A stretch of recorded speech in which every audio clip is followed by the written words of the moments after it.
ഈശ്വരേറ്റവും പ്രിയപ്പെട്ടവരെ, തിരുവിഷ്ടം വേണ്ടിയിലേക്ക് സ്വാഗതം. ഇന്ന് നാം ചിന്തിക്കുന്നത് നമ്മുടെ ആകുലതകളെ പറ്റിയാണ്. ആകുലതയില്ലാത്ത ഒരാളും ലോകത്തില്ല. വിവിധങ്ങളായ വിഷയങ്ങളെ സംബന്ധിച്ച് ഓരോ സമയത്തും നാം ആകുലരാകുന്നുണ്ട്. വയനാടിൽ പ്രകൃതി ദുരന്തം ഉണ്ടായപ്പോൾ നമ്മുടെ ആകുലത മുഴുവൻ അത്തരത്തിൽ തങ്ങൾക്കും എന്തെങ്കിലും വന്ന് ഭവിക്കുമോ എന്നതിനെ സംബന്ധിച്ചായിരുന്നു. ആ സമയത്ത് മുല്ലപ്പെരിയാറിനെ കുറിച്ച് വലിയ വാർത്തകൾ വന്നു. ജനമാകെ ആകുലരായി. ഒരു പ്രാവശ്യം വെള്ളപ്പൊക്കം ഉണ്ടായപ്പോൾ വീണ്ടും പ്രളയം വരുമോ എന്ന ഭയം എല്ലാവരെയും പിടികൂടി. സാധാരണ വാർത്താമാധ്യമങ്ങളൊക്കെ ആകുലതകൾ വർദ്ധിപ്പിക്കാനായി നിരന്തരം പണിയെടുക്കുന്നുണ്ട്. അപ്രകാരം ആകുലതയിൽപ്പെടുന്നവർ വാർത്താ വിവരണങ്ങളിൽ ശ്രദ്ധിക്കുമെന്നും അങ്ങനെ തങ്ങളുടെ റേറ്റിംഗ് കൂടുമെന്നും അവർക്കറിയാം. വരാൻ പോകുന്ന അനർത്ഥങ്ങളെ സംബന്ധിച്ചുള്ള ഇത്തരം ഭയവിചാരങ്ങൾ നമ്മെ ഭരിക്കും. അവ ദൈവത്തിലുള്ള വിശ്വാസത്തെ പോലും മറികടന്ന് ഭയത്തിന് നമ്മെ അടിമകളാക്കും. ചെറിയ കാര്യം മുതൽ വലിയ കാര്യങ്ങൾ വരെ ആകുലതകൾക്ക് കാരണമായി മാറുന്നുണ്ട്. ഇതൊരു സ്വാഭാവിക മനുഷ്യപ്രകൃതിയാണ്. എന്നാൽ ആകുലതകൾ നമ്മെ ഭരിക്കാൻ തുടങ്ങുമ്പോഴോ അത് യഥാർത്ഥത്തിൽ വിശ്വാസ ജീവിതത്തെ തകർക്കുന്ന ഒന്നായിട്ട് മാറും. എങ്ങനെയാണ് ആകുലതകൾ ജന്മമെടുക്കുന്നത്, എങ്ങനെയാണത് പ്രവർത്തിക്കുന്നതെന്ന് തിരിച്ചറിയണം. ആകുലത വിശ്വാസരാഹിത്യത്തിൻ്റെ ഫലമാണ്. അഥവാ വിശ്വാസത്തിൽ ഉറപ്പില്ലായ്മയാണ് നമ്മെ ആകുലരാക്കുന്നത്. ദൈവം കൂടെ ഉണ്ടെന്നും അവൻ നമ്മുടെ കാര്യങ്ങളിൽ ശ്രദ്ധാലുവാണെന്നും അവൻ നമ്മുടെ പരിപാലകനാണെന്നും നാം ഈ ഭൂമിയിൽ ജീവിച്ചാലും മരിച്ചാലും ദൈവസന്നിധിയിലാണെന്നും ഉറപ്പുള്ള ബോധ്യം ഒരാളുടെ ഹൃദയത്തെ ഭരിച്ചാൽ നാളെക്കുറിച്ചുള്ള ആകുലത അവസാനിക്കും. പക്ഷേ നാം ആകുലപ്പെടും. കാരണം ദൈവത്തിൻ്റെ വാഗ്ദാനങ്ങളിൽ നമുക്ക് വിശ്വാസമില്ല. അവിടുത്തെ വിശ്വസ്തതയിൽ നമുക്ക് ഉറപ്പില്ല. നമ്മുടെ ജീവിതം ദൈവകരങ്ങളിലാണ് എന്ന് സ്വയമുപേക്ഷ വഴി ഏൽപ്പിക്കാൻ നമുക്ക് മനസ്സാകുന്നില്ല.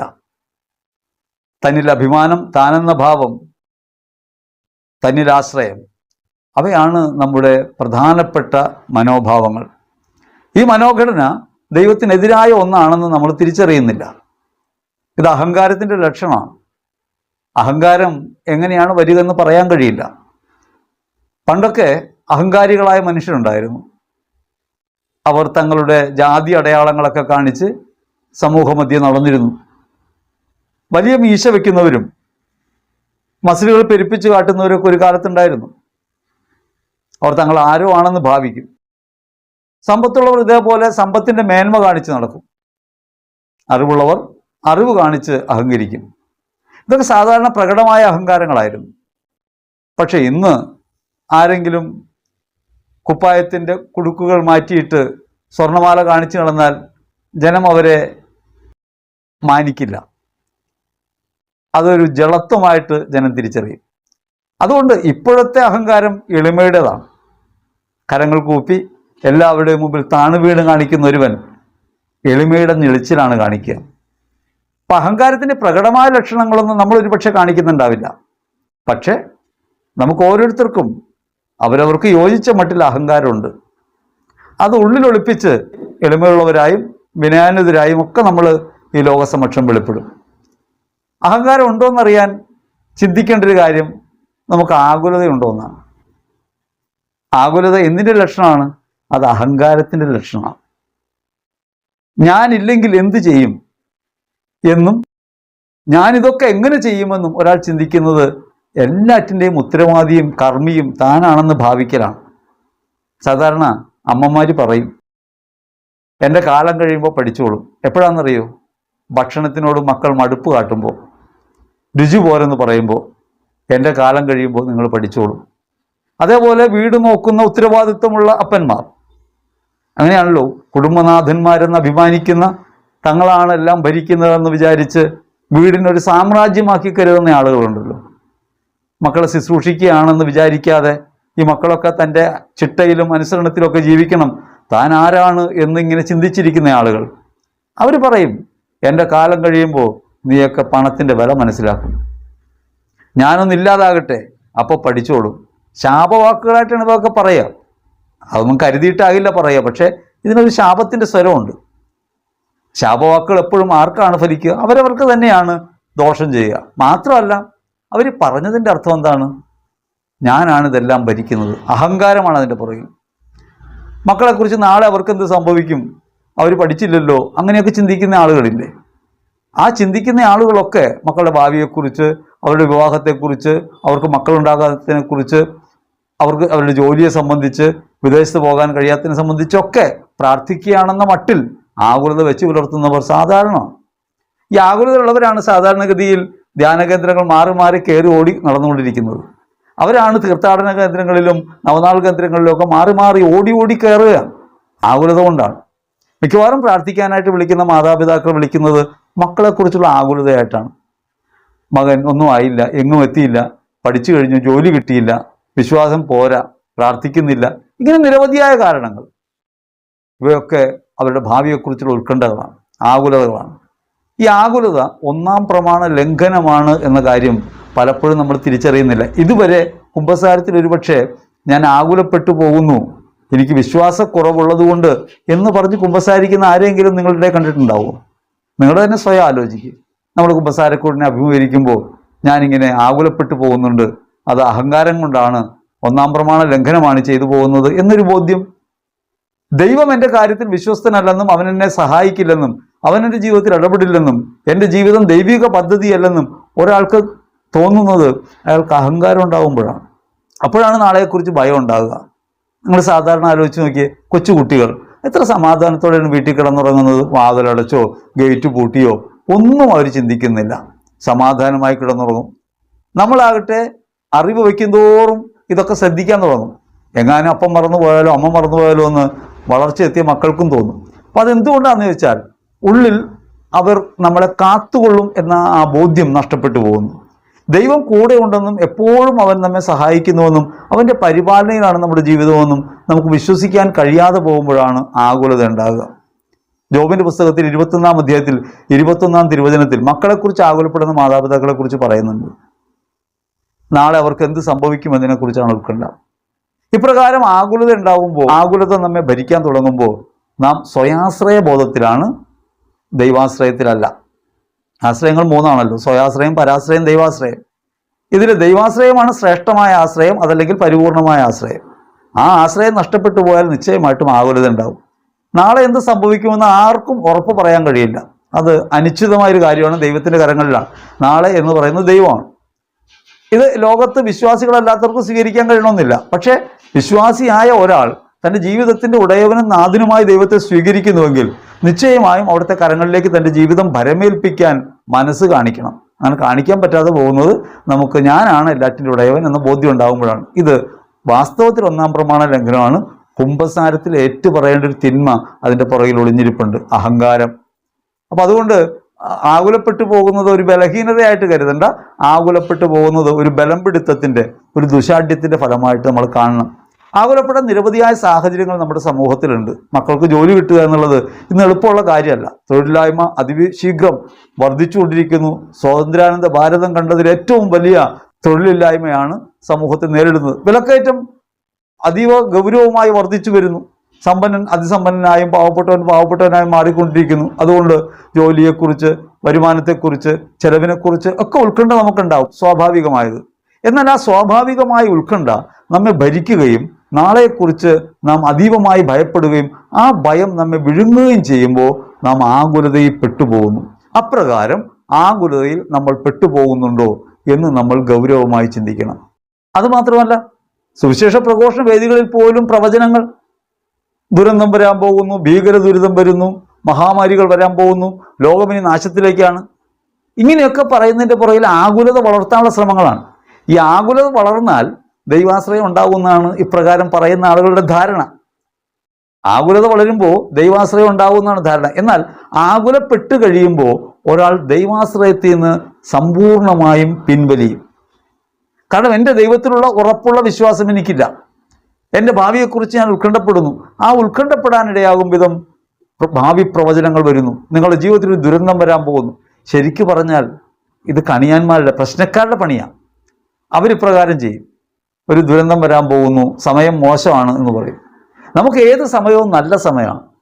പക്ഷേ നമ്മോട് സുവിശേഷം പറയുന്ന ആളുകൾ തന്നെ പറയാണ് ലോകത്തിന്റെ പാപം വർദ്ധിച്ചിട്ടുണ്ട്, അതുകൊണ്ട് അടിക്കടി ഇനി ദുരന്തങ്ങൾ വരും എന്ന് പറയുന്നത് യഥാർത്ഥത്തിൽ നമ്മെ ഭയപ്പെടുത്തും.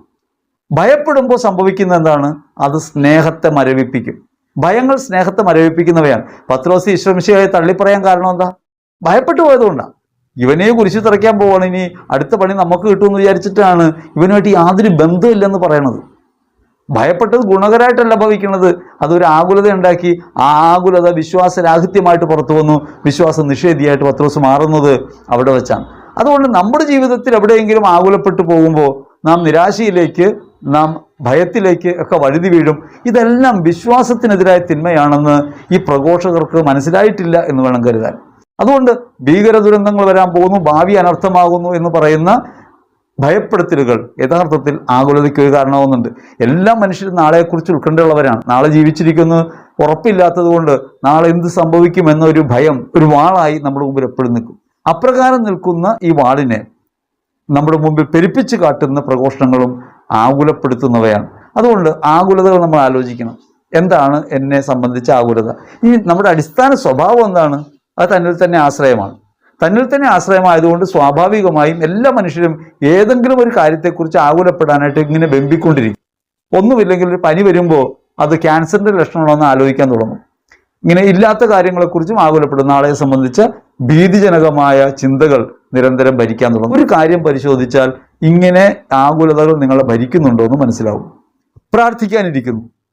പ്രാർത്ഥിക്കാനിരിക്കുമ്പോൾ മുഴുവൻ സമയവും ഇത്തരം ചിന്തകളാണ് വരുന്നതെങ്കിൽ നിങ്ങൾ ആകുലതയിൽപ്പെട്ട് കഴിഞ്ഞു. പ്രാർത്ഥിക്കാനിരിക്കുകയാണ്, ദൈവസന്നിധിയിലാണ്, പക്ഷേ ഈശോയെ ഓർക്കുന്നതിന് പകരം, അവൻ അകമയുണ്ടെന്ന് ഓർക്കുന്നതിന് പകരം, അവൻ എൻ്റെ ഉടയവനാണെന്ന് ഓർക്കുന്നതിന് പകരം, അവൻ എന്നെ സംരക്ഷിക്കുമെന്ന് ഓർക്കുന്നതിന് പകരം, ദൈവമേ എന്തു ചെയ്യും എന്നാണ് ഉള്ളിൽ ചിന്ത വരുന്നതെങ്കിൽ, അല്ലെങ്കിൽ ഈ പ്രശ്നങ്ങളൊക്കെ കയറി തിരയടിച്ച് അകത്തേക്ക് വരുന്നുവെങ്കിൽ അതിനർത്ഥം നമ്മൾ ദൈവത്തിൽ വിശ്വാസം അർപ്പിച്ചിട്ടില്ല. ആകുലതകൾ നമ്മെ വിഴുങ്ങുന്നുവെന്നാണ്. നമ്മെ ആകുലത വിഴുങ്ങിയിട്ടുണ്ടോ എന്നറിയാനുള്ള ചില കാര്യങ്ങളാണ് പറയുന്നത്. ഒന്ന്, ഉറക്കമില്ലാണ്ട് വരും. തീർത്ത് ഉറങ്ങാൻ കഴിയുന്നില്ല, കണ്ണടയ്ക്കാൻ പറ്റുന്നില്ല. കണ്ണടച്ചാൽ ഇതെല്ലാം കൂടി അരച്ചു കയറി വരും. എന്തുകൊണ്ടാണ് ഈ കണ്ണടയ്ക്കാൻ പറ്റാതെ വരുന്നത്, ഉറങ്ങാൻ പറ്റാതെ വരുന്നത്? ഉറക്കം എപ്പോഴും ശാന്തതയിൽ സംഭവിക്കുന്ന ഒരു കാര്യമാണ്. മനഃശാന്തി ഉണ്ടാവുന്ന കാര്യമാണ് ഉറക്കം. മനസ്സാണ് ഉറങ്ങുക. അപ്പോൾ മനസ്സിന് ശാന്തതയില്ലാതെ വരുന്നു. അങ്ങനെ ആകുല ചിന്തകൾ നമ്മെ വേട്ടയാടുന്നു. അതുകൊണ്ട് ഉറങ്ങാൻ കഴിയുന്നില്ല.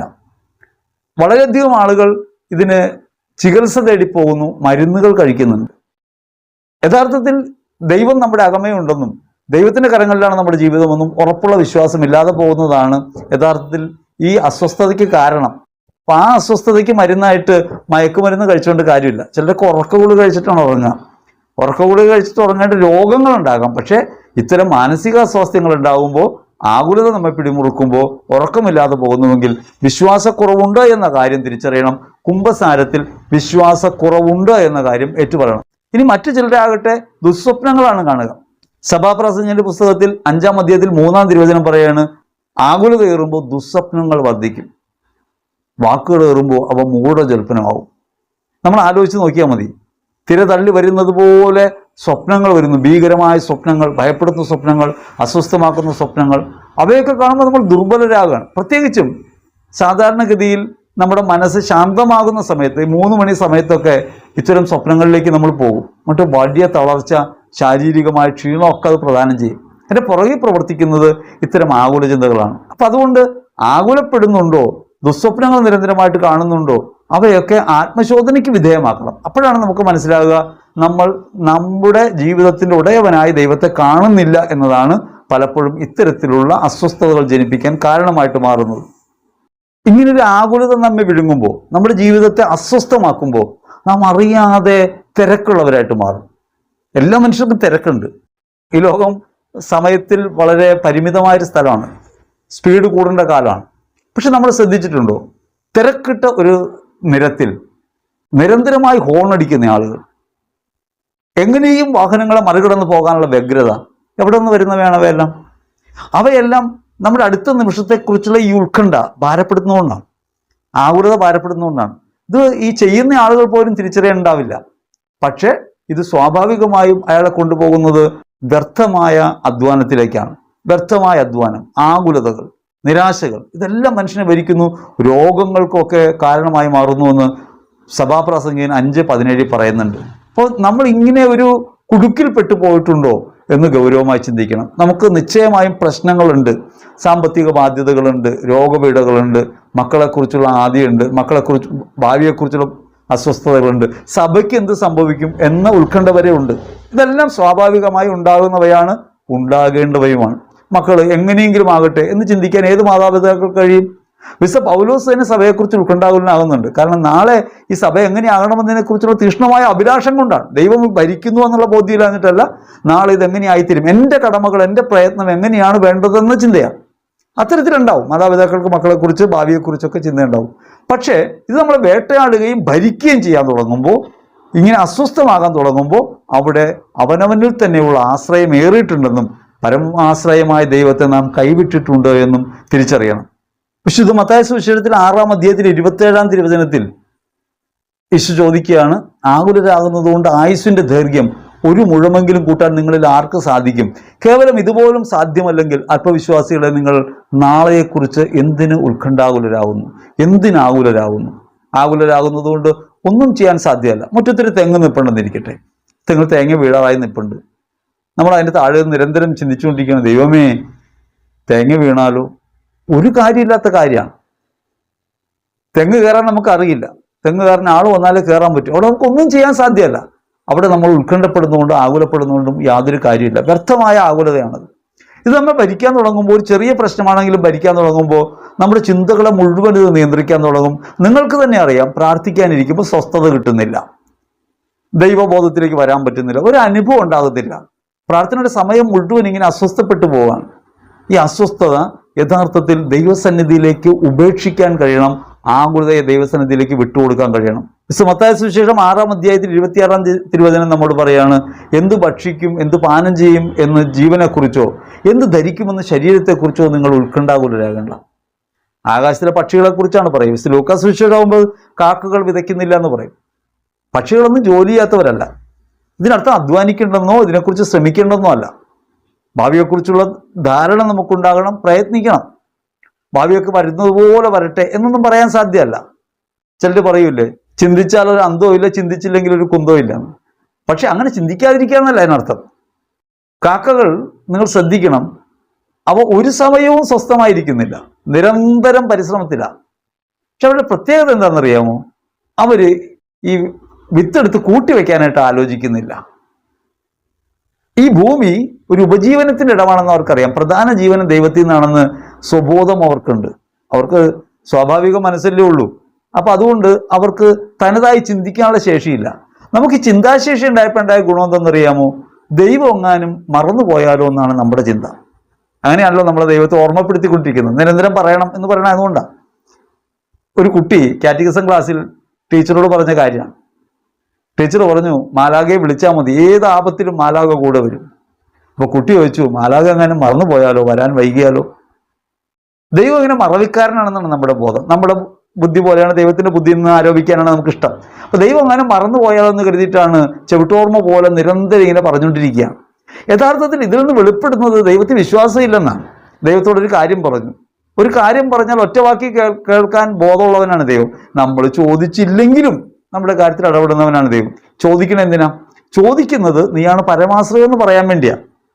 നിരന്തരം പറയുന്നതോ, നിരന്തരം പറയുന്ന ആശ്രയ ഭാവം ഇല്ലെന്ന് പറയാൻ വേണ്ടിയാണ്.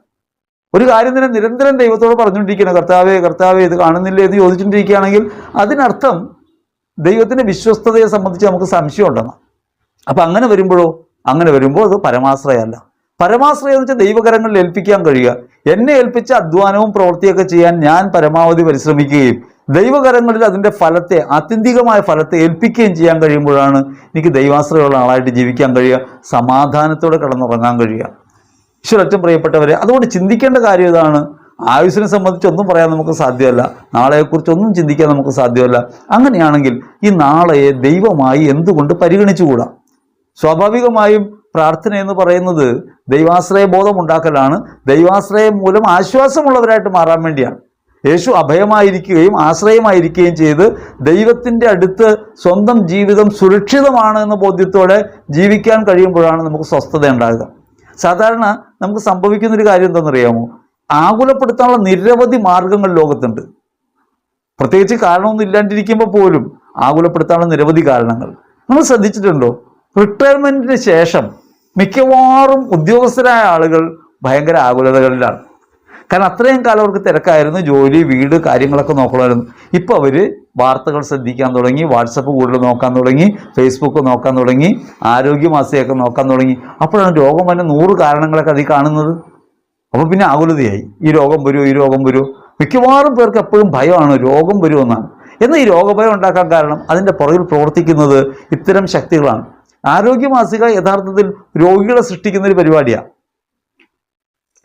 കുറേ സിംറ്റംസ് പറയും, എല്ലാം നമുക്ക് ഒത്തു നോക്കുമ്പോൾ നമ്മളുമായിട്ട് ചേർന്ന് പോകുന്നതായിട്ട് തോന്നും. കണ്ണ് അടയ്ക്കാതെ ഉറങ്ങാൻ കഴിയുന്നില്ലേ? നമ്മളായിരിക്കും ശരിയാണല്ലോ, കണ്ണടയ്ക്കാതെ ഉറങ്ങാൻ കഴിയുന്നില്ലല്ലോ, ഇരുന്നിട്ട് എഴുന്നേൽക്കാതെ നടക്കാൻ കഴിയുന്നില്ല, ഇതൊരു രോഗലക്ഷണമാണ്. ഉടനെ നമ്മൾ നോക്കും, ഇരുന്നിട്ട് എണീക്കാണ്ട് നമുക്ക് നടക്കാൻ പറ്റുന്നില്ല, എന്തോ ഒരു രോഗം നമുക്കുണ്ട്. ഇങ്ങനെ നിരന്തരമായി നമ്മുടെ ജീവിതത്തിലെ ഓരോ കാര്യങ്ങളെക്കുറിച്ചും ചോദ്യങ്ങൾ ഉന്നയിക്കുകയും അവയൊക്കെ രോഗലക്ഷണങ്ങളായി പറയുകയും ചെയ്യുന്ന ആരോഗ്യമാസികകൾ, രോഗത്തെ സംബന്ധിച്ച് വിവരങ്ങൾ, ഇൻ്റർവ്യൂകൾ, ഇതൊക്കെ കാണാനിടയാകും. ഈ കഴിഞ്ഞിടയ്ക്ക് ഒരു ഡോക്ടർ ക്യാൻസറിനെ സംബന്ധിച്ച് പറയുന്ന സമയത്ത് അവർക്ക് ക്യാൻസർ വന്നതാണ്. അപ്പോൾ അവർ പറഞ്ഞൊരു പ്രധാനപ്പെട്ട കാര്യം, ക്യാൻസർ സംബന്ധിയായ ഒരു ആരോഗ്യ വാർത്തയും നിങ്ങൾ TV-യിലോ വാട്സപ്പിലോ യൂട്യൂബിലോ കാണരുത്. രോഗികളോട് മാത്രമല്ല എല്ലാവരോടുമായിട്ട് പറഞ്ഞ് ഇത്തരം കാര്യങ്ങൾ നിങ്ങൾ കാണരുത്. കണ്ടാൽ നിങ്ങൾക്ക് ഈ രോഗം വരാൻ സാധ്യതയുണ്ട്. എന്തുകൊണ്ടാണ് അവരിത് പറഞ്ഞതെന്ന് വെച്ചാൽ അവർക്ക് ക്യാൻസർ വന്നു. അവർക്ക് ക്യാൻസർ വന്നപ്പോഴാണ് അവർക്ക് മനസ്സിലായത് ഈ രോഗലക്ഷണങ്ങൾ അന്വേഷിച്ച് നടക്കുന്ന കാര്യം സ്വഭാവം നമുക്കുണ്ട്. ഒരു മുഴ കാണുന്നു ശരീരത്തിൽ, ഉടനെ നമ്മൾ തടകി നോക്കുന്നു, ഓ മുഴയുണ്ട്, ഈ മുഴ അനങ്ങുന്നുണ്ട്. അപ്പം അനങ്ങുന്ന മുഴ ക്യാൻസർ ആണെന്ന് വായിച്ചിട്ടുണ്ട്. പിന്നെ മുഴ അനങ്ങുന്നുണ്ടോന്നായി. കുറേ തേനം തിരുമ്മി കഴിയുമ്പോൾ അവിടുത്തെ നീർത്തടിപ്പ് വരാൻ തുടങ്ങി. പിന്നെ അവസാനം നമ്മൾ ക്യാൻസർ ടെസ്റ്റുകളിലേക്ക് പോവാണ്. ഭയം നമ്മെ വിഴുങ്ങാണ്. ആകുലത ദൈവത്തിലുള്ള ഉറപ്പ് നഷ്ടപ്പെട്ടു പോകലാണ്. അതുകൊണ്ട് കാക്കകളെ നോക്കൂ എന്ന് പറയുമ്പോൾ നാം മനസ്സിലാക്കേണ്ടത് പ്രയത്നങ്ങളിലൊക്കെ നാം ഏർപ്പെടണം. നാളേക്ക് വേണ്ടിയാണ് ജീവിതമെന്ന് കരുതരുത്. നാളെ എന്നത് ദൈവത്തിലാണെന്ന് ഉറപ്പിച്ച് ജീവിക്കാൻ നമുക്ക് കഴിയണം. മത്തായി 6:30 പറയാണ്, നിങ്ങൾ എന്ത് ഭക്ഷിക്കുമെന്നതിനെക്കുറിച്ച് ആകുലപ്പെടേണ്ട, നിങ്ങൾ ആകുലചിത്തരാകേണ്ട. ഈ ആകുലത നമ്മെ നയിക്കുന്നത് ഭയത്തിലേക്കാണ്. ആ ഭയം ദൈവത്തിൽ നിന്നുള്ള അകലമാണ് സൃഷ്ടിക്കുക, ദൈവാശ്രയമല്ലെന്ന് ഓർക്കണം. നമുക്ക് ഇന്നലെ ജീവിക്കാൻ സാധ്യമല്ല, ഇന്ന് തിരിഞ്ഞു നടക്കാൻ സാധ്യമല്ല. വന്ന വഴിയൊക്കെ മാഞ്ഞു പോകും. തിരിഞ്ഞു നോക്കുമ്പോൾ വഴി കാണാനില്ല. ഓർമ്മയിലുള്ള അനുഭവങ്ങളൊക്കെ ഉണ്ടാകും, പക്ഷേ തിരിച്ചു നടക്കാൻ ഒരു സ്റ്റെപ്പ് പോലും വെക്കാൻ നമുക്ക് സാധ്യമല്ല. നാളെക്കുറിച്ചോ? നാളെ നമുക്കൊന്നും ചെയ്യാൻ സാധ്യമല്ല. ഇന്ന് ചെയ്യാൻ കഴിയുന്നതേ കഴിയുള്ളൂ. ഇപ്പോഴത്തെ വിശപ്പിന് ഇപ്പോൾ ഭക്ഷണം, നാളെ അത് കിട്ടിയിട്ട് കാര്യമില്ല. നാളെ നമ്മളുണ്ടോയെന്ന് അറിയില്ലല്ലോ. അപ്പോൾ അതുകൊണ്ട് ആളുകളൊക്കെ ഇങ്ങനെയാണ്, ഭാവി പ്രതീക്ഷകളിലൊക്കെ കുടുങ്ങിക്കിടക്കാണ്. അങ്ങനെ കുടുങ്ങിക്കിടക്കുന്ന ഈ പ്രതീക്ഷകളെ നമുക്ക് മാറ്റാൻ പറ്റണം. ക്രിസ്തുവിൽ പ്രത്യാശ വയ്ക്കണം. ഇന്ന് ജീവിക്കണം. ഇന്ന് ആണ് നമുക്ക് കിട്ടിയ ദിവസം. 2 കൊരിന്ത്യർ 6:2 പഠിപ്പിക്കുമല്ലോ, ഇതാണ് രക്ഷയുടെ ദിവസം, ഇതാണ് സ്വീകാര്യമായ സമയം. അതിനർത്ഥം എന്താണെന്നറിയാമോ? ഇപ്പോഴേ ഉള്ളൂ ജീവിതം. ഇന്നത്തെ ഒരു ദിവസം ദൈവത്തിന് നന്ദിയോടെ നമുക്ക് ജീവിക്കാൻ പറ്റണം. ദൈവത്തിന് നന്ദി പറഞ്ഞുകൊണ്ട് നമുക്ക് ജീവിക്കാൻ പറ്റണം. ഇന്നത്തെ ഒരു ദിവസം ഇത്രയും കാലം ചെയ്ത പിഴവുകൾക്കൊക്കെ പരിഹാരമായും ദൈവസന്നിധിയിലേക്കുള്ള യാത്രയ്ക്കുള്ള ഒരുക്കമായും ഇന്നത്തെ ഒരു ദിവസം, ആ ഇന്നത്തെ ഒരു ദിവസം ഞാൻ ജീവിക്കുകയാണ് പരമപ്രധാനം എന്ന കാര്യം ഓർക്കണം. ആ ജീവിതം നിത്യമായൊരു ജീവിതത്തിലേക്ക് വഴി തുറക്കുന്നതാകണം. അതിന് ഇന്നത്തെ ജീവിതത്തെ ദൈവകരങ്ങളിൽ ഏൽപ്പിക്കുകയും ദൈവാശ്രയ ബോധത്തോടെ ജീവിക്കുകയും ചെയ്യണം വേണ്ടത്. ഇത്രയൊക്കെ പറഞ്ഞതുകൊണ്ട് നിങ്ങളുടെ ആകുലത മാറും എന്നെനിക്ക് പ്രതീക്ഷയില്ല. കാരണം ഇതൊക്കെ പലപ്പോഴായി നമ്മൾ കേട്ടിട്ടുള്ള കാര്യങ്ങളാണ്. പക്ഷെ ഫിലിപ്പിയർ 4:6 പറയുകയാണ്, നിങ്ങൾ ഒന്നിനെക്കുറിച്ചും ആകുലരാകേണ്ട, നിങ്ങളുടെ എല്ലാ ഉത്കണ്ഠകളും നിങ്ങൾ ദൈവത്തിൽ അർപ്പിക്കണം. അതിന് ചെയ്യാനുള്ള സൂത്രവാക്യ വചനം പറയുന്നുണ്ട്. പ്രാർത്ഥനയിലൂടെയും അപേക്ഷയിലൂടെയും കൃതജ്ഞതാ സ്തോത്രങ്ങളോടുകൂടെയും നിങ്ങളുടെ യാചനകൾ ദൈവസന്നിധിയിൽ സമർപ്പിക്കണം. അതായത് ഉപേക്ഷിക്കണം, ദൈവകരങ്ങളിൽ ഏൽപ്പിക്കണം. ആദ്യം എന്താ വേണ്ടത്? പ്രാർത്ഥനയിലൂടെ ദൈവിക ബന്ധത്തിലേക്ക് വന്നുകൊണ്ട്, ഞാൻ നിന്റെ മകനാണ്, ഞാൻ നിന്റെ മകളാണ്, ഞാൻ നിന്റെ അകത്താണ്, നീ എൻ്റെ അകത്താണ്, ഞാൻ നിന്നിലാണ് ദൈവമേ എന്ന ബോധ്യം ആദ്യം ഉണ്ടാക്കുക. ബന്ധം ഉണ്ടാക്കുക. നമുക്ക് പലപ്പോഴും ഇല്ലാതെ പോകുന്ന ബന്ധമാണ്. ബന്ധം വെച്ചാൽ ഇല്ലാത്ത കാര്യമല്ല, നമുക്ക് അനുഭവം ആകുന്നില്ല, ദൈവിക സാന്നിധ്യം അനുഭവിക്കാൻ കഴിയുന്നില്ല. സാന്നിധ്യ അനുഭവത്തിലേക്ക് വരലാണ് ബന്ധം. രണ്ടാമത് വേണ്ട എന്താണ്? അപേക്ഷകളിലൂടെയും. അപേക്ഷ എന്ന് വെച്ചാൽ ഉപേക്ഷ എന്നർത്ഥം. അപേക്ഷയുടെ അർത്ഥം ഉപേക്ഷ എന്ന്. ഉപേക്ഷയിലൂടെയാണ് അപേക്ഷ ഉണ്ടാകുക. അപ്പൊ അതുകൊണ്ട് അപേക്ഷ ബന്ധത്തിലേക്ക് വരുമ്പോൾ, അപേക്ഷ ഒരു ബന്ധമാണ്. ആ ബന്ധത്തിലേക്ക് വരണമെങ്കിൽ നമ്മൾ എന്ത് ചെയ്യണം? നമ്മൾ ഈ പ്രാർത്ഥനകൾ, ഈ ഉള്ളിലുള്ള അസ്വസ്ഥതകൾ ദൈവത്തിൽ അർപ്പിക്കണം. എങ്ങനെ അർപ്പിക്കണം? നന്ദി പറഞ്ഞുകൊണ്ട് അർപ്പിക്കണം. ഏത് ജീവിത സാഹചര്യത്തിലാണെങ്കിലും നാം ആയിട്ടുള്ളത് നന്മയിലാണ്, ദൈവിക പദ്ധതിയിലാണ്. നമ്മൾ പലപ്പോഴും വിശ്വസിക്കുന്നത് ദൈവിക പദ്ധതി ഏതാണെന്ന് അന്വേഷിക്കാനാണ് നമ്മൾ നടക്കുന്നത്. ഇപ്പൊ കർത്താവ് തന്നെ പറഞ്ഞിട്ടുണ്ട് ദൈവിക പദ്ധതി അന്വേഷിക്കേണ്ടത്. എവിടെയാ പറഞ്ഞേക്കണം? വിശുദ്ധ യോഹന്നാൻ സുവിശേഷത്തിന് 6-ാം അധ്യായത്തിൽ 27 മുതലുള്ള തിരുവചനങ്ങളിൽ പറഞ്ഞിട്ടുണ്ട് എന്ത് ചെയ്യണം ദൈവഹിതം അനുസരിച്ച് പ്രവർത്തിക്കുന്നവരാകാൻ. അവിടെ നിന്ന് അയച്ചവനിൽ വിശ്വസിക്കുക, യേശു ക്രിസ്തുവിൽ വിശ്വസിക്കുക എന്നതിനർത്ഥം. അപ്പൊ യേശുവിൽ വിശ്വാസം ഉറപ്പിക്കുകയും കൃതജ്ഞതാ സ്തോത്രങ്ങളോടെ നമ്മുടെ യാചനകൾ അർപ്പിക്കുകയും ചെയ്യുമ്പോൾ, ദൈവത്തിൽ ഉപേക്ഷിക്കുമ്പോൾ നിശ്ചയമായിട്ട് നമുക്ക് ആശ്വാസം ലഭിക്കും. ഇനി ഇങ്ങനെ ഉപേക്ഷിക്കുന്നു എന്നതിനർത്ഥം നാളെ മക്കൾക്ക് ഭക്ഷണം ഉണ്ടോ എന്ന് അന്വേഷിക്കാതിരിക്കില്ലെന്നല്ല. നമ്മുടെ ജീവിതത്തെ ദൈവകരങ്ങളിൽ നിന്ന് സ്വീകരിക്കുകയും ദൈവത്തോട് നന്ദിയുള്ളവരായി കൃതജ്ഞതയോടെ പ്രവർത്തിക്കുകയും ചെയ്യാൻ നമുക്ക് കഴിയണം. അപ്പോൾ അതുകൊണ്ട് ഫിലിപ്പിയരുടെ നമ്മൾ ഓർമ്മപ്പെടുത്തുന്നത് നാം ഉത്കണ്ഠാകുലരാകേണ്ട, പ്രാർത്ഥനയിലൂടെയും അപേക്ഷയിലൂടെയും കൃതജ്ഞതാ സ്തോത്രങ്ങളോടെ നമ്മുടെ യാചനകൾ, ഈ പറഞ്ഞ ആവലാദികളെല്ലാം ദൈവത്തിൻ്റെ കരങ്ങളിൽ സമർപ്പിക്കണം. ഇനി പ്രത്യേകമായി എങ്ങനെയാണ് ഇത് ഫലപ്രാപ്തിയിലെത്തുക എന്ന് വിശുദ്ധ മത്തായി സുവിശേഷം 6:33 പഠിപ്പിക്കുന്നുണ്ട്. ആദ്യം അവിടുത്തെ രാജ്യവും നീതിയും അന്വേഷിക്കുക. ആദ്യം അവിടുത്തെ രാജ്യവും നീതിയും അന്വേഷിക്കുക, ബാക്കിയെല്ലാം കൂട്ടിച്ചേർക്കപ്പെടും. ആദ്യം എന്താണ് രാജ്യം? ദൈവരാജ്യം എന്നാൽ നമ്മൾ വിചാരിക്കുന്ന ആകാശത്ത് ഈ മാലാഖമാരൊക്കെ ഉള്ള സ്ഥലമാണല്ലോ നമ്മൾ വിചാരിക്കണേ. ചിലർ പറയും സ്നേഹത്തിൻ്റെ രാജ്യമാണ്, അങ്ങനെയൊക്കെ വ്യാഖ്യാനിക്കാം. പക്ഷേ ദൈവരാജ്യം എന്നാൽ ദൈവീക ഭരണമെന്നാണ്. ദൈവീക ഭരണം അന്വേഷിക്കുക, ദൈവം എന്നെ ഭരിക്കണം എന്ന് അന്വേഷിക്കുക. നമുക്ക് എപ്പോഴാണ് സമാധാനം ഉണ്ടാകുക? ആ ദൈവം ഭരിക്കുമ്പോൾ മാത്രം ഉണ്ടാവും. പരിശുദ്ധാത്മാവ് നമ്മെ ഭരിക്കുമ്പോൾ മാത്രം. കാരണം സമാധാനം എന്നത് പരിശുദ്ധാത്മ ഫലമാണ്, നമ്മുടെ സ്വന്തം കൃതിയല്ല, നമുക്ക് ഉണ്ടാക്കിയെടുക്കാൻ കഴിയുന്ന ഒരു കാര്യമല്ല. ചിലർക്ക് സമാധാനം ഭാവിക്കും, പക്ഷെ ഉള്ളു ഭയങ്കര നീറിപ്പോഞ്ഞുകൊണ്ടിരിക്കും. അപ്പം സമാധാനം എന്ന് പറയുന്നത് ദൈവത്തിൽ നിന്ന് ഉണ്ടാവേണ്ട ഒരു കാര്യമാണ്. അത് പരിശുദ്ധാത്മ ഫലമാണ്. ഗലാത്യ 5:22 പഠിപ്പിക്കും. സമാധാനം ദൈവത്തിൻ്റെ ഫലമാണ്. ഇനി മാത്രമല്ല എഫേസ്യർ 2:14 പറയുന്നുണ്ടല്ലോ, അവൻ നമ്മുടെ സമാധാനമാണ്, ശത്രുതര മതിലുകൾ തകർക്കുകയും ഇരുകൂട്ടരെയും ഒന്നിപ്പിക്കുകയും ചെയ്യും. അപ്പോൾ ദൈവമാണ് നമ്മുടെ സമാധാനം, യേശുവാണ് സമാധാനം എന്ന് പറയണം. യേശുവിലേക്ക് തിരിയണം. ഒന്ന്, അപ്പോൾ ദൈവിക ഭരണം ഏർപ്പെടുത്തണം. ദൈവമാണ് എന്നെ ഭരിക്കേണ്ടത്. അപ്പോൾ നമുക്ക് സ്വന്തമായ വിചാരങ്ങൾ ഉണ്ടാകുമെന്ന് പറയണം, കർത്താവേ എന്നെ ഭരിക്കണമേ, എൻ്റെ ചിന്തകളെ ഭരിക്കണമേ, എൻ്റെ മനസ്സിനെ ഭരിക്കണമേ എന്ന് പറയുമ്പോൾ ദൈവിക സമാധാനം നമ്മെ ഭരിക്കുന്ന അനുഭവം ഉണ്ടാകും. കാരണം ആളകത്ത് തന്നെയുണ്ട്. ജെന്റിലായതുകൊണ്ട്, വളരെ മാന്യനായതുകൊണ്ട് നമ്മുടെ കൈ കടത്താത്തതാണ്. ഒന്ന് തിരിഞ്ഞാൽ മതി. അപ്പം അങ്ങനെ തിരിഞ്ഞാൽ സമാധാനം. പ്രശ്നങ്ങളൊക്കെ അങ്ങനെ തന്നെ നിൽക്കുമ്പോഴും സമാധാനം. കുരിശി കിടക്കുമ്പോൾ, 2 കള്ളന്മാരുടെ നടുവിൽ കുരിശി കിടക്കുമ്പോൾ ക്രിസ്തുവിന് സമാധാനമുണ്ട്. ആ സമാധാനം ദൈവിക സമാധാനമാണ്. അത് നമ്മെ ഭരിക്കും. ഇനി ഒരു കാര്യമുള്ളത്, നമുക്ക് എപ്പോഴാണ് കാര്യങ്ങൾ പ്രൊമോട്ട് ചെയ്യാൻ പറ്റുക? സമാധാനം ഉള്ളപ്പോഴാണ്. ഏത് പ്രവൃത്തിയും വിജയിക്കണമെങ്കിൽ അതിൻ്റെ പുറകിൽ വേണ്ടത് എന്താ? സമാധാനമാണ്. വളരെ വെപ്രാളപ്പെട്ടുകൊണ്ട് ഒരു എഴുത്തെഴുതി നോക്കിയേ, കയ്യക്ഷരമൊക്കെ മാറി വല്ലാത്ത അസ്വസ്ഥതയിലായിരിക്കും. നിങ്ങൾ ഭക്ഷണം പാചകം ചെയ്യുകയും ജോലി ചെയ്യുകയും ചെയ്യുമ്പോൾ ഒക്കെ ഒന്ന് ആലോചിച്ച് നോക്കിയേ, സമാധാനമില്ലെങ്കിൽ കയ്യോ കാലോ ഒക്കെ പൊള്ളാനൊക്കെ ഇടയായി. കാരണം നമ്മൾ അസ്വസ്ഥരാണ്. സമാധാനത്തിലാണെങ്കിലോ ഒന്നിനെക്കുറിച്ചും ഭയപ്പെടേണ്ട കാര്യമില്ല, എല്ലാം കൃത്യമായി ചെയ്യാൻ ദൈവത്തിനറിയാം.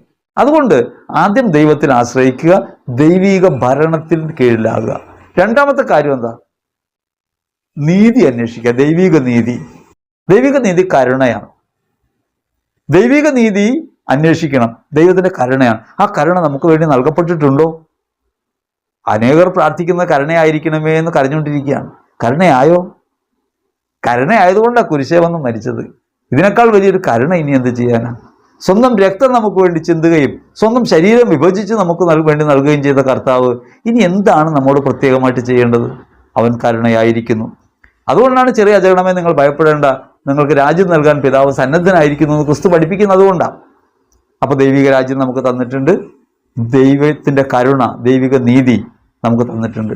അനർഹമായിരിക്കുമ്പോഴും ദൈവത്തിൻ്റെ കരുണ നമ്മിലേക്ക് വർഷിക്കപ്പെട്ടിട്ടുണ്ട്. ആ കരുണ നമ്മുടെ അകത്തേക്ക് വർഷിക്കപ്പെട്ടിട്ടുള്ളത് കൊണ്ടാണ് നാം ഇപ്പോൾ ദൈവസന്നിധിയിലായിരിക്കുന്നത്. ദൈവകരുണയുടെ ഭാവമാണ്.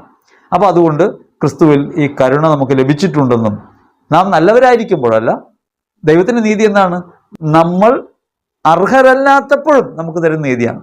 അർഹമായത് അർഹമായവന് കൊടുക്കുന്നതാണ് നീതി. പക്ഷെ ദൈവിക നീതി അങ്ങനെയല്ല. അനർഹമായിരിക്കുമ്പോഴും നമുക്ക് തന്നതാണ് ദൈവിക നീതി. അത് നമുക്ക് നൽകിയിട്ടുണ്ട്.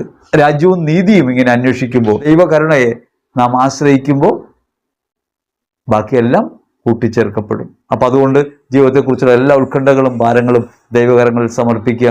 അവിടെ നമ്മുടെ കാര്യത്തിൽ ശ്രദ്ധാലുവാണെന്ന ബോധ്യത്തോടെ നമുക്ക് ജീവിക്കാൻ കഴിയണം. അതുകൊണ്ട് ആദ്യം വേണ്ടത് എന്താണ്? ഇതിൽ നിന്ന് മോചനം കിട്ടാൻ ആദ്യം കുമ്പസാരിക്കണം. നമ്മളൊക്കെ വിചാരിക്കുന്നത് പാപം എന്ന് പറയുമ്പോൾ നമ്മൾ വിചാരിക്കുന്നത് നമ്മുടെ പ്രവൃത്തികളാണ് പാപമെന്ന്. നമ്മുടെ പ്രവൃത്തികളുടെ അടിസ്ഥാനമായി നിൽക്കുന്ന ചില കാര്യങ്ങളെക്കുറിച്ച് നമുക്ക് ബോധ്യം ഉണ്ടാകണം. 7 മൂലപാപങ്ങളിൽ ഏറ്റവും പ്രധാനപ്പെട്ട പാപമാണ് അഹങ്കാരം. നമ്മൾ ആകുലപ്പെട്ടു പോകുന്നുണ്ടെങ്കിൽ, നാളെ എന്ത് സംഭവിക്കുമെന്ന് ഉത്കണ്ഠപ്പെടുന്നുണ്ടെങ്കിൽ അത് നമുക്ക് അഹങ്കാരം ഉള്ളതുകൊണ്ടാണ്. ഒരമ്മയും മകളും കൂടി എന്നെ കാണാൻ വന്നു. അമ്മയ്ക്ക് കിഡ്നി സംബന്ധമായ രോഗമാണ്. അവർ ധ്യാനമൊക്കെ കൂടി പ്രാർത്ഥിച്ചു, പക്ഷേ അവർക്ക് സൗഖ്യം കിട്ടിയില്ല. വളരെ നിരാശയായി ഈ മകളെയും കൂട്ടി എന്നെ കാണാൻ വന്നതാണ്. 18 വയസ്സായിട്ടുണ്ട് മകൾക്ക്. അവൾ ഡിഗ്രിക്ക് പഠിക്കുകയാണ്. അപ്പോൾ എന്നോട് പറയുകയാണ്, ഇവളുടെ കല്യാണം കൂടി കഴിഞ്ഞ് കാണണം എന്നൊക്കെ പറയുകയാണ്. ഇവൾക്ക് ആരുണ്ടാവും ഭാവിയിൽ? അപ്പം ഞാൻ ഇവൾക്ക് കല്യാണം കഴിയണമെന്നല്ല, മകളെയും കൂട്ടി വന്നേക്കാണ്. അപ്പോൾ ചോദിക്കുകയാണ്, ബ്രദറെ ഇവൾക്ക് ആരുണ്ടാകും ഭാവിയിൽ? ഞാൻ ചോദിച്ചു, ഇവിടെ മുമ്പ് വെച്ച് തന്നെ മകളോട് ചോദിച്ചു, മോളെ അധികം വൈകാതെ നിന്റെ വിവാഹം നടക്കില്ലേ? അവൾ പറഞ്ഞു നടക്കും. ഏറിയാൽ 2-3 വർഷം. നമ്മുടെ നാട്ടിൽ അങ്ങനെയാണല്ലോ, പെൺകുട്ടികളെ എങ്ങനെയെങ്കിലും വേഗം കെട്ടിച്ച് വിട്ട് അവർ കുരിശൊക്കെ എടുക്കണത് കണ്ടിട്ട് വേണം നമുക്ക് സന്തോഷമായിട്ടിരിക്കാൻ. അവർക്ക് സ്വതന്ത്രമായിട്ട് ജീവിക്കാനോ സ്വന്തം താല്പര്യങ്ങൾ എന്താണെന്ന് പറയാനോ പോലും നമ്മൾ അനുവദിക്കില്ല പലപ്പോഴും. അപ്പോൾ ഈ പെൺകുട്ടിയോട് ഞാൻ പറഞ്ഞു, നിന്റെ വിവാഹം നടക്കും. വിവാഹം നടന്ന് നീ അമ്മയുടെ അടുത്തുനിന്ന് പോയാൽ നീ അമ്മയെ കാണാൻ വരുമോ? അപ്പോൾ അവൾ പറഞ്ഞു, വരാൻ സാധ്യത കുറവാണ്. അമ്മയുടെ മുമ്പ് വെച്ച് തന്നെ പറയണേ. ഞാൻ പറഞ്ഞു, കണ്ടോ, നിന്നെ വിട്ട് ഭർത്താവിൻ്റെ കൂടെ പോകും എന്ന് പറയുന്ന ഇവളെ ഓർത്താണ് നീ ഇപ്പോഴും ആകുലപ്പെട്ടുകൊണ്ടിരിക്കുന്നത്. ഒരു കാര്യമുള്ള കാര്യമല്ല. നീ ഇല്ലെങ്കിൽ ദൈവം. നമ്മൾ എവിടെയെങ്കിലും ഇല്ലാണ്ടായിപ്പോയാൽ നമ്മൾ ആകുലത കാണല്ലോ. ഞാനില്ലെങ്കിൽ എന്ത് ചെയ്യും? ആകുലപ്പെടേണ്ട കാര്യമില്ല. നമ്മളില്ലെങ്കിൽ ദൈവം. നമ്മളെ ദൈവം ഒരു കാര്യം ഏൽപ്പിച്ചിട്ടുണ്ട്. ആ ഏൽപ്പിച്ച സ്ഥലത്ത് നമുക്ക് നിൽക്കാൻ പറ്റണില്ല, ചെയ്യാൻ പറ്റണില്ലെങ്കിൽ, അല്ലെങ്കിൽ നമ്മൾ അവിടെ നിന്ന് ഇല്ലാണ്ടായിപ്പോയാൽ ആരായിരിക്കും അത് ഏറ്റെടുക്കുക? ദൈവം ഏറ്റെടുക്കും. ഇപ്പം ബാങ്കിൽ ഒരു മാനേജർ മരിച്ചു പോയാൽ ബാങ്ക് അനാഥമാകുമോ? വേറെ മാനേജർ വിടും. അതേപോലെ നമ്മുടെ അഭാവത്തിൽ ദൈവം തന്നെ നേരിട്ട് പ്രവർത്തിക്കും. അപ്പോൾ അതുകൊണ്ട് അതിനെക്കുറിച്ച് ആകുലപ്പെടേണ്ട കാര്യമില്ല. അപ്പോൾ എന്ത് ചെയ്യണം? കുമ്പസാരത്തിൽ ഏറ്റു പറയണം ആകുലത. ആകുലത എങ്ങനെ ഏറ്റു പറയും? ഇങ്ങനെയാണ്, ഞാൻ എപ്പോഴും ആകുലപ്പെട്ടു പോകുന്നു, എനിക്ക് വിശ്വസിക്കാൻ കഴിയുന്നില്ല. പാപത്തിലേക്ക് വരാൻ, എനിക്ക് വിശ്വാസക്കുറവുണ്ട്, എനിക്ക് അഹങ്കാരമുണ്ട്, ഞാൻ ആണ് എല്ലാം ചെയ്യുന്നതെന്ന് ബോധം എനിക്കുണ്ട്, എനിക്ക് അഹങ്കാരമുണ്ട്, എനിക്ക് വിശ്വാസക്കുറവുണ്ട്, അതുകൊണ്ട് ഞാൻ എപ്പോഴും ആകുലപ്പെട്ടു പോകുന്നു. ഇപ്രകാരം കുമ്പസാരത്തിൽ ഏറ്റു പറഞ്ഞാൽ നിങ്ങളുടെ ആകുലതകൾ ശമിക്കുന്നത് നിങ്ങൾക്ക് കാണാം. ഇനി വീണ്ടും വീണ്ടുമുള്ള സമർപ്പണം ഒരു ഭാഗമാണ്. എപ്പോഴും നമ്മുടെ ഈ ചിന്തകൾ വരുമ്പോൾ അത് ദൈവകരങ്ങളിൽ സമർപ്പിക്കുക, ഉപേക്ഷിക്കുക. ദൈവമേ, ഈ ചിന്തകൾ വരുന്നു, ഞാൻ നിന്റെ കരങ്ങളിൽ ഉപേക്ഷിക്കുന്നു എന്ന് പറയാം. ഞാൻ നിന്നിൽ വിശ്വസിക്കുന്നു, ഞാൻ നിന്നിൽ ആശ്രയിക്കുന്നു എന്ന് ഏറ്റു പറയാം. അങ്ങനെ പറയുമ്പോൾ നമ്മുടെ ഈ ആകുലത നിൽക്കും. മൂന്നാമത് ദൈവത്തിലുള്ള ആശ്വാസം ഉറപ്പിക്കലാണ്. ദൈവം എൻ്റെ പക്ഷത്തുണ്ട് എന്ന വചനത്തിൻ്റെ ഉറപ്പ് ഹൃദയത്തിൽ സ്വീകരിക്കാം. ഭയപ്പെടേണ്ട എന്ന് നിരവധി തവണ കർത്താവ് നമ്മോട് പറഞ്ഞിട്ടുണ്ട് വചനത്തിൽ. അഭയമാണ് ക്രിസ്തു. നാം ഭയപ്പെടാതിരിക്കേണ്ടതിന് അവിടെ നിന്ന് ഭയത്തിൻ്റെ എല്ലാ തിന്മകളെയും നീക്കിയിട്ടുണ്ട്. അതുകൊണ്ട് പിശാചിനെക്കുറിച്ചോ കൈവശത്തെക്കുറിച്ചോ കൂടോത്രത്തെക്കുറിച്ചോ നാട്ടുകാരെക്കുറിച്ചോ ഭാവിയെക്കുറിച്ചോ ഒന്നും ഉത്കണ്ഠപ്പെടാതെ ഭയപ്പെടാതെ ധൈര്യമായി കർത്താവിൻ്റെ സന്നിധിയിൽ വ്യാപരിക്കാൻ എനിക്ക് നിങ്ങൾക്കും കഴിയണം. അപ്പോൾ ദൈവിക സമാധാനം നിങ്ങളെ ഭരിക്കും, നിങ്ങളുടെ ജീവിതം ആശ്വാസപ്രദമാകും. ഒപ്പം തന്നെ നിങ്ങൾ ചെയ്യുന്ന പ്രവൃത്തികളിൽ കൂടുതൽ ഉറപ്പോടെ നിങ്ങൾക്ക് മുന്നേറാൻ പറ്റും. മാത്രമല്ല, ഇപ്പോൾ നിങ്ങളുടെ അകത്ത് പ്രവർത്തിക്കുന്ന പരിശുദ്ധാത്മാവിൻ്റെ ഒരു ഫലത്തെ അനുഭവിക്കുന്നുണ്ട്. അതുകൊണ്ട് ആത്മാവിൻ്റെ പ്രചോദനത്തിനനുസരിച്ച് നിങ്ങൾക്ക് ജീവിതത്തിൽ മുന്നേറാൻ കഴിയും. ദൈവികമായ ഉയർച്ച നിങ്ങളുടെ ജീവിതത്തിലുണ്ടാവും. അപ്രകാരമായി തീരാൻ പരിശുദ്ധാത്മാവ് നിങ്ങളെ നിരന്തരമായി സഹായിക്കട്ടെ എന്ന് പ്രാർത്ഥിക്കുന്നു. ആമേൻ.